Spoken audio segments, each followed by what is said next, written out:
Oke, Ibu mulai ya pelajaran pada hari ini. Assalamualaikum warahmatullahi wabarakatuh. Waalaikumsalam warahmatullahi wabarakatuh.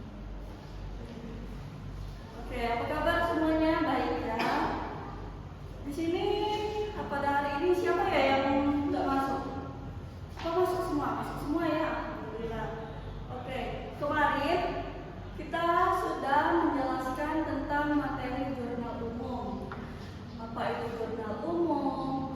Bagaimana cara pencatatan jurnal umum? Nah, pada hari ini kita akan membahas tentang buku besar. Berhubung waktu kita pada hari ini sangat sedikit, yaitu 10 menit, jadi Ibu harap kalian bisa memanfaatkan waktu ini dengan sebaik mungkin dengan memperhatikan penjelasan dari Ibu. Oke, sebelum memasuki materi kita pada hari ini, Ibu mau tanya dulu. Di sini ada yang tahu nggak apa itu buku besar? Mungkin belum tahu ya apa itu buku besar. Baik, Ibu akan menjelaskan buku besar. Nah, di sini bisa kalian lihat tentang pengertian buku besar itu sendiri. Bisa kalian baca, yaitu catatan atau kumpulan akun-akun transaksi yang kemudian akan dicontohkan sesuai dengan jenisnya. Buku besar ini juga disebut dengan memposting. Oke, selanjutnya. Nah, di sini ada bentuk-bentuk buku besar. Sebelum kita membahas tentang bentuk-bentuk buku besar, Ibu akan menjelaskan dulu yang pengertian tadi. Itu buku besar itu kita bisa membuatnya dengan adanya transaksi perusahaan. Jika tidak adanya transaksi perusahaan, itu kita tidak bisa mencatat pencatatan buku besar. Nah, untuk pencatatan buku besar itu di sini ada 4 bentuk buku besar. Yang pertama itu bentuk T. Bisa kalian lihat ya. Bentuk T dia berbentuk seperti huruf T besar.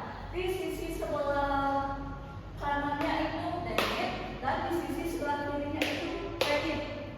Di mana pencatatan transaksinya jika kita namakan di sini nama akunnya kas. Jika kas, saldo akunnya di debit, maka kita catat saldonya di debit. Kalau di kredit kita catat di kredit.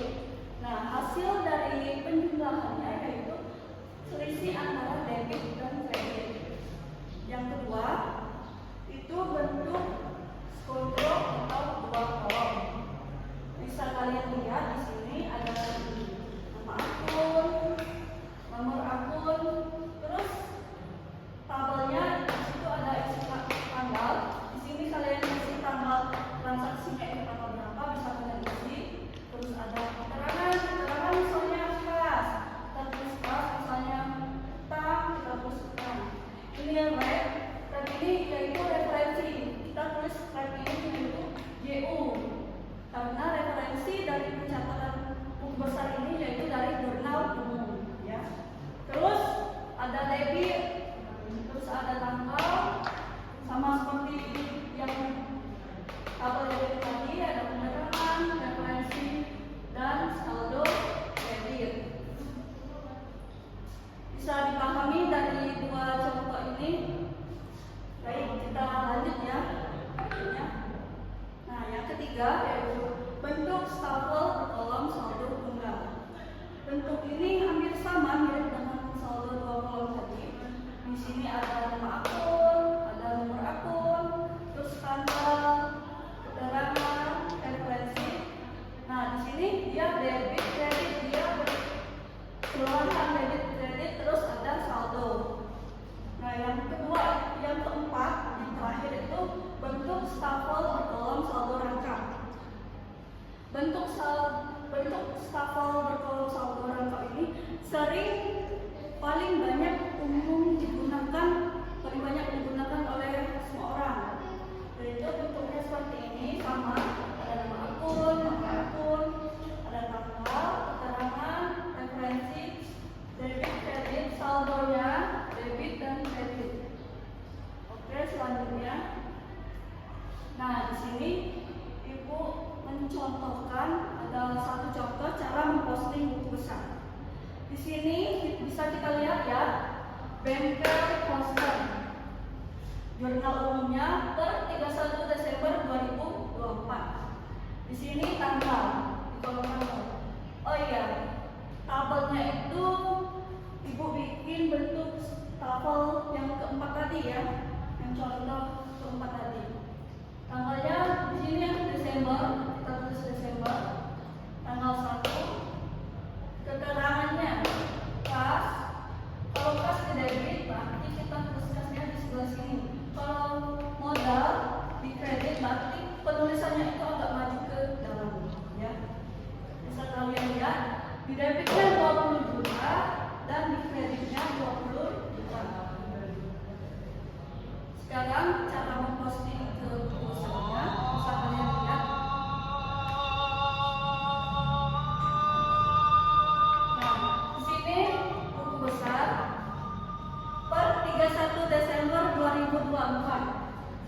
Di sini kita buat di sini nama akunnya yaitu kas karena kita mau mencatat buku besar kas. Kode akunnya yaitu 111. Kode akun itu bisa kalian lihat di persamaan dasar akuntansi yang kemarin sudah kita pelajari. Terus tanggal Desember, bulan Desember, tanggal 1, keterangan modal awal, referensinya GU, karena yang Ibu bilang tadi kan referensinya itu dari jurnal umum. Kasnya tadi di mana? Kasnya di debit. Jadi kita pindahkan kasnya di debit. Saldo berarti kalau kasnya di debit berarti saldonya di debit. Sekarang yang modal sama tulisannya dan akun kita buat modal. Kode akunnya 311. Di sini tanggal dibuat Desember, tanggal 1 keterangannya modal awal. Referensinya GU kita buat. Terus debitnya kosong. Kenapa? Karena modal tadi posisinya ada di kredit. Jadinya kita tulis modalnya, nominal modalnya itu ada di kredit. Jadi saldonya itu otomatis ada di debit. Oke, paham sampai sini? Oke, bagus ya, mungkin paham. Terus selanjutnya, nah ini ada contoh soal. Kalian diminta untuk buatlah jurnal umum dan buku besar. Berhubung kemarin kita belum bikin soal tentang jurnal umum, jadi Ibu kasih tugas kalian buat jurnal umum dan buku besar. Tugasnya dikumpul pada minggu pertemuan berikutnya. Oke, baik, mungkin itu saja ya pertemuan kita pada hari ini karena berhubung waktu kita sebentar, cuma 10 menit ya. Mungkin kalian paham dengan materi yang Ibu sampaikan. Untuk pertemuan berikutnya kita akan membahas tentang soal kita. Mungkin pertemuan kita cukupkan sampai di sini. Semoga penyampaian Ibu hari ini bisa bermanfaat bagi kalian, bagi yang mendengarkan, yang menyimak, semoga bisa menyerap ilmu dari Ibu. Akhir kata Ibu akhiri dengan wassalamualaikum